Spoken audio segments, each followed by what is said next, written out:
mga kabel, good afternoon sa inyong lahat yan. So ngayon is 5:26 na. So ngayon is winalay natin itong babaeng to. Ito makikita nyo, yan o. Si Juana kasi laging gusto maipagkastahan. So yun, may naiwanan ako dong naka-open. Ako, Diyos ko, magkakastahan sila na magkakastahan. Kaya ayaw ko tong i-open dahil kasi mga kabel, kasi ang gagawin niya magkakastahan. Kaya kung naka-open yun kasi magkakastahan yung mag-asawang yun, no? Si Peter to at saka si Pili, yan, no? Ayan, no? Si Pili, yan, no? Hen kasi yan. So yung nga palang ibon natin na ide-derby natin sa Friday sa BBC is pare-pares palang combine ng singsing, yan, no?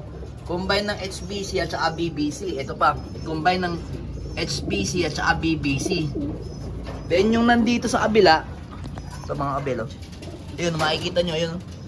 Yun, double ring din yun. Si Juana is naka PHA MacArthur, then naka BBC, then naka-combine sa HBC yan. Bali tatlong singsing ni Juana. Yung pinakamaliit na HBC is hindi natin ikinabit kasi nga ang rules ng BBC, basta naka MacArthur yung ibon tapos naka-combine sa BBC at saka HBC, pwedeng wag nang isalpak yung HBC, itago lang. Then pagdating ng nakasampa ng derby, ipapakita yung singsing ng HBC para makonsider na naka-combine talaga to sa BBC, PHA at sa HBC. Yan. Tatlong singsing yan. Pero dalawa lang sana. So far maganda naman yung pinakikita ni Juana sa liparan kasi nag-1-1. First time niyang isinali sa pond race ng clacking. So ngayon, nag-1-1-08 pa speed niya. Hindi ko talaga expecting na ganong kabilis yung ibon. So hindi naman siya kabilisan kagaya ng iba kasi nasa 800 plus na yung clacking niya eh. Pero para sa akin mabilis na rin yun. Kasi malapit pa lang naman sa halip na Tiaong naging San Pablo. Baba lang ng Tiaong yun, isang barangay lang naman yun, Tiaong, Quezon. Binaba ng San Pablo kasi nga hindi kaya. Hindi aabot sa San Pablo.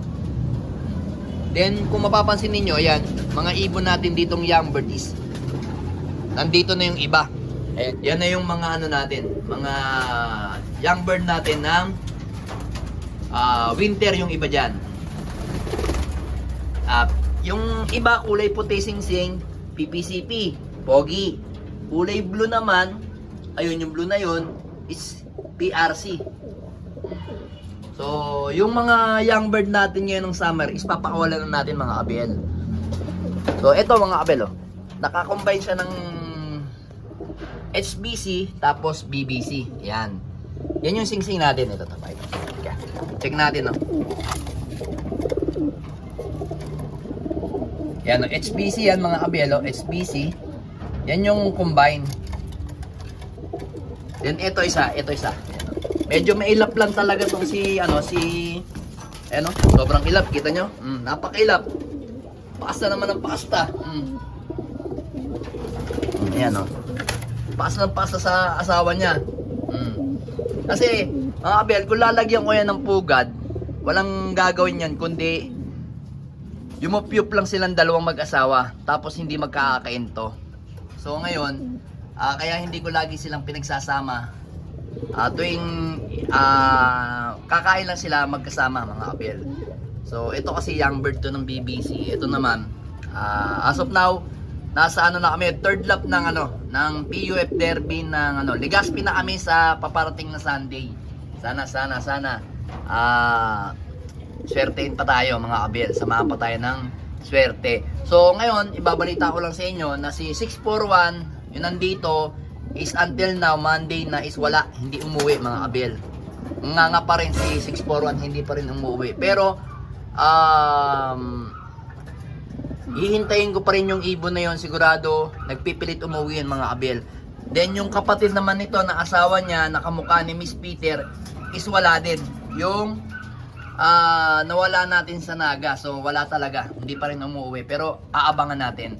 So ngayon meron naman tayong nilulutong panlaban na ibon. Kasi ito, ayan mapapansin nyo, yung ibon na yan is pwede na yan ilaban mga abel. Yan si ayan, related yan kay 641. Bali ito, hento, ito tiyahin ni 641 yan. Then, tiyahin din itong mga to. Yan, ni Peter 3, Peter 2. Yan. Yan yung mga niya, mga pamangkin niya. Kasi ito, direktang anak ni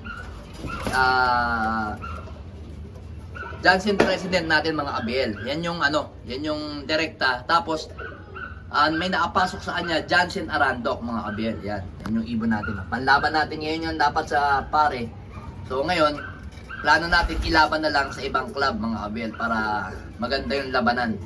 So ngayon, yung mga hen dito na iba, like kagaya nito, ito hindi natin to isasama dito, ilalagay na lang natin to dito kasi diyan na lang natin yan patutulugin dahil walang gagawin yan kundi magpaasta dito kay Peter 2. At ang mangyayari kay Peter 2, manghihina yung katawan niya kasi 'di ba sa boxing, sa basketball, pagka bumebembang ka ng bumebembang, nanghihina ka pag lumaban ka na.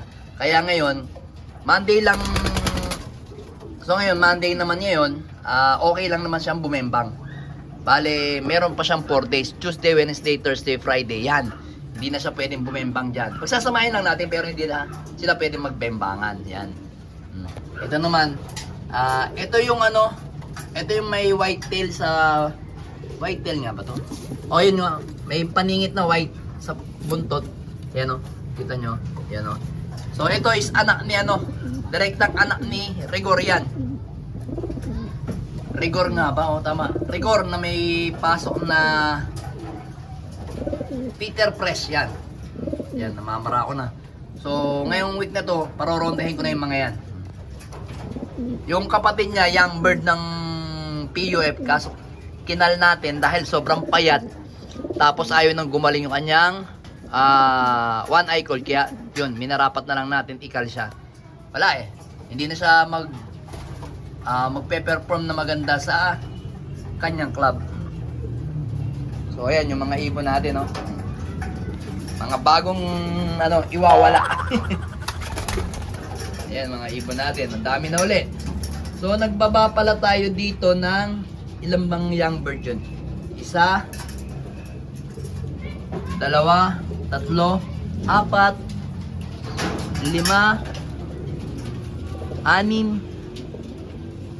6, asan na isa? 6. Mga 7 mga abel, 7 ang naibaba nating mga young bird dito na pang winter natin mga abel. Sige, yan. Tapos nakaano sila mga abel. Pakita ko sa inyo yung Monday nating pinapainom sa mga ibon natin. Yan. Hindi probiotic yan mga abel Iba yung probiotic, iba yung prebiotic syempre. So, ang ginagamit natin lagi ko sinasabi sa inyo, ang ginagamit ko ng Arrival is prebiotic. Tapos ito naman, Monday naman, plain water ako ng umaga, then tanghali, after na kumain, papalitan ko ulit ng prebiotic with apple cider yan mga abel. Kaya okay na okay yan sa kanila mga abel. Tapos bukas naman, probiotic na sariling gawa ni Tagaytay Loop yan. Oron yun, pads din yung binibigay natin na probiotic. Kasi mga kabel, sa hindi nakakaalam, magkaiba ang prebiotic at probiotic. Yan ang dapat yung pag-aralan kasi minsan nalilito yung mga panser dyan sa prebiotic at saka probiotic. Minsan nga nagsasama na sa isang sa isang mixing Siyempre, wala naman tayong pinatatamaan. Kumbaga, kanya-kanya tayong pananaw at saka kanya-kanya tayong diskarte sa ibon. So ako ngayon, ang diskarte ko talaga magkaiba ang prebiotic sa probiotic. Pero yung mga nabibili like kay Paring Tolome, yan. Yung kay Paring Tolome, yun, 5-in-1 niya, Tolome probiotic yan. Napakaganda niyan, solid yan. Nasubukan ko na talaga dati yan. Kumpare ko yan. Pinadadalan ako ng probiotic niyan. Solid talaga. So, syempre, nahihiya naman akong humingi na dahil gumagawa na ako ng sarili kong probiotic. Ang nahihingi ko na lang sa kanya ngayon is suka para kasi yung kagandahan sa suka niya, mga kabel, is talagang ano, tawag dito, maganda sa pantao at sa pang-ibon. Yan, yung mga ibon natin mga kabel, oh. Solid sila, oh. Yan. Yun, si, Peter 3, ano. Kaya hindi siya pwede. Kaya nilalayo natin yung mga babae para hindi humina yung mga barako natin. Yan. Alright. Let's go!